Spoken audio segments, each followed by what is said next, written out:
So this will be a new perspective, right? You know what I used to do once in a while, and I should do it again. It really is fascinating how uneasy it makes people.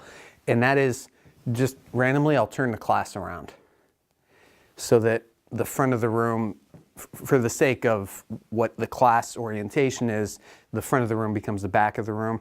And really people will raise their hand and be like, I don't like this, because they're used to facing that way.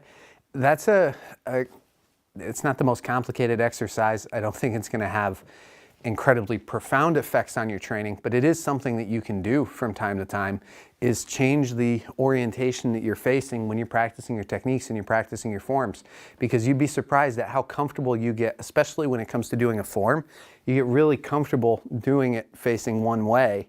And one thing you can do is start facing at angles so that you don't have the rectangular room that you're typically in being your frame of reference. Conversely to this, you might notice when you guys are learning techniques, I can't stand it when people are at an angle, because now your reference is thrown off right out of the gate. And so if you're supposed to be stepping at a specific angle, sometimes you lose sight of where that angle is.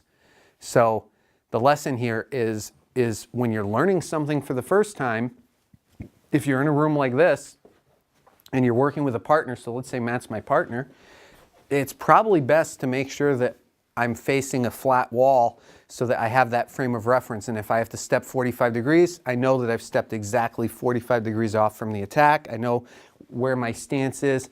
This becomes more important as you're doing things where you're twisting and entering different stances.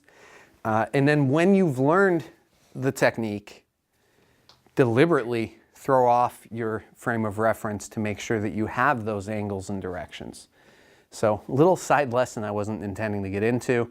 We're just facing this way right now so that we don't have the mirrors.